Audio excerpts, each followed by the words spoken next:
E poi, a differenza di tanti politici o dirigenti delle partecipazioni statali, ha la grande virtù, talvolta risulta per lui anche un difetto, di essere capace di parlare senza mezzi termini.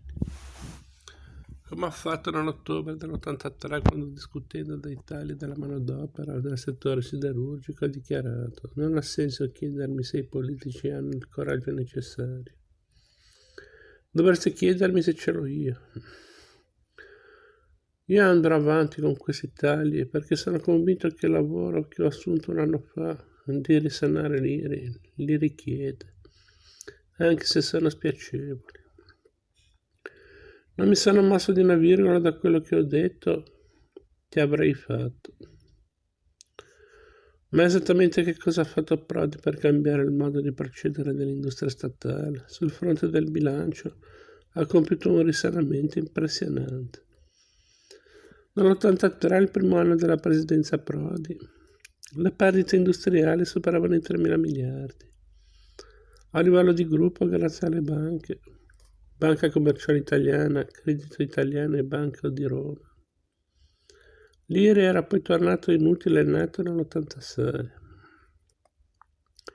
3 anni dopo la data prevista da De Michelis, ma con risultati qualitativi a fianco di quelli quantitativi. Nell'88 l'IRI ha chiuso il bilancio con un utile di 1.300 miliardi, incluso un profitto di 600 miliardi nel settore industriale. Era la prima volta in 20 anni. Quando Prodi è arrivato all'IRI nell'83 il cash flow copriva il 3% degli investimenti del gruppo. Oggi ne copre il 78%. Ma non è solo una questione di cifre. Prodi è riuscito in 7 anni all'IRI a compiere più passi di quanti i suoi predecessori ne abbiano compiuti negli ultimi 20. Non ha fatto miracoli, ma ha determinato una svolta importante, la stessa che il suo collega Franco Rebilia è riuscito a imprimere all'ENI. E come ha proceduto questo personaggio emiliano nella giungla di Roma? La risposta è che ha tentato. Tentare non significa sempre riuscire. Di gestire questa portaerei di guai come un'impresa privata, arrivando in un gruppo in perdita con una gamma di interessi che andava dalle autogrill all'Alitalia, dalle fabbriche di auto alle aziende per la coltivazione del pomodoro, dall'acciaio alle banche. Chiunque si sarebbe chiesto da dove comincio, cazzo. Prodi l'accademico ha deciso di prendersi qualche mese per studiare la situazione prima di agire. Poi ha agito. E come?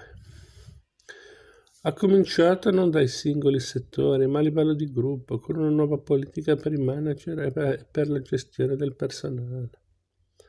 Quando sono arrivato in IRI ho trovato una pesante situazione di demotivazione e di schizofrenia nella gestione delle risorse umane. La ricordo oggi. I parametri cambiavano da finanziaria a finanziaria, da azienda ad azienda. Si doveva insomma fare la radiografia del management del gruppo. E sulla base di questi riscontri è stata imposta la nuova politica del personale che, partendo dai massimi livelli, scendesse fino alla base della piramide aziendale. Una piramide che all'epoca contava 7.000 dirigenti e 550.000 dipendenti. Abbiamo dovuto oltretutto ricreare uno spirito di corpo, di attaccamento alla bandiera nazionale, aziendale e al gruppo IRI, che praticamente era andato disperso negli anni. Sono state date regole uguali per tutti e stabiliti criteri per la selezione delle risorse a ogni livello, dice Prodi. È cominciata anche la caccia ai manager più bravi, portando via qualcuno anche al settore privato. Così sono arrivata al gruppo IRI, in momenti diversi. Persone come Giuseppe Tramontana, ex Montefibra, all'Alfa Romeo e Carlo Veri, ex Zanussi, all'Alitalia, a fianco di altri manager privati come Marisa Belisario, ex Olivetti, alla Italtel e Pasquale Pistorio, ex Motorola, alla SGS. Prodi si è mosso anche per licenziare tanti manager del gruppo che giudicava incompetenti, alti dirigenti e membri di consiglio del Banco di Roma e degli Oide Triestino inclusi. Ha dovuto poi inevitabilmente resistere alle pressioni dei politici. Il rapporto col mondo politico, dice oggi, è un rapporto contrastato. Ma fin dall'inizio Prodi si è trovato davanti a problemi di ordine politico. Il comitato di presidenza ci ricorda. È composto da persone che, secondo lo statuto dell'IRI, dovrebbero essere degli esperti in materie finanziarie ed economiche. E invece, in effetti si tratta di rappresentanti di partito i quali portano, devo dire con molta determinazione e chiarezza, all'interno del comitato tematiche e visioni che poco hanno a che vedere con le esigenze di gestione del gruppo. E questo fatto, dice Prodi, determina una situazione di conflitto continuo e di interferenza che si manifesta in misura più o meno accentuata a seconda della disponibilità del presidente pro tempore a farsi strumentalizzare dall'esterno. Questa disponibilità, continua Prodi, non l'ho mai dimostrato ed è per questo che le occasioni di contrasto sono state frequenti. Ma Prodi, che aveva da sempre l'appoggio di Ciriaco De Mita, non sarebbe stato in grado di resistere in eterno, specie negli ultimi tempi, mentre il potere di De Mita diminuiva notevolmente all'interno della DC. All'inizio, nell'83, ha proibito ai suoi alti dirigenti di avere contatti con i politici. Tutto sarebbe dovuto passare attraverso di lui. Ma questa proibizione era un po' naiva, per non dire impossibile da attuare. E non sono stati soltanto alti dirigenti come Giuliano Graziosi e Fabiano Fabiani, che nel corso della loro gestione della STET o della Finmeccanica hanno avuto a che fare con i politici, non per fare complotti, ma perché così funziona il sistema in Italia. Prodi, in fin dei conti, è un primus inter pares e non è mai riuscito a sorvegliare tutto l'impero IRI. Un suo merito, però, è stato di respingere numerose richieste da parte dei politici di acquisire aziende fallite. Dopo 27 mesi al vertice del gruppo di Via Veneto, Prodi dichiarava a un giornalista straniero: «Io spiego ai politici che l'ora dei salvataggi è finita. Non abbiamo le risorse e neppure il desiderio di assumere nuovi impegni». A parte la riorganizzazione a livello generale, Prodi sarà ricordato nella storia del capitalismo di Stato come il grande uomo delle privatizzazioni e dei tentativi di internazionalizzazione delle aziende IRI.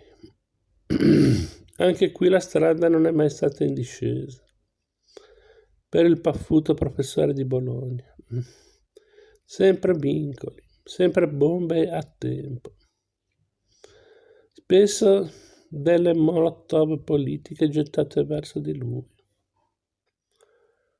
La necessità di internazionalizzare è stata recepita da Prodi ben prima che diventasse di moda parlare del 92, ma quando è entrato all'IRI l'immagine del gruppo statale all'esterno risultava così povera che non era neppure facile combinare degli appuntamenti. Ricordo con una sensazione di fastidio fisico che si chiedeva di essere ricevuta da qualche responsabile di grandi aziende all'estero. Spesso l'ok veniva dopo defaticanti tentativi e sollecitazioni. IRI what? Era un po' il nostro cruccio. Oggi abbiamo la soddisfazione di essere ricercati, corteggiati non solo come compratori ma anche come partner, dice Prodi.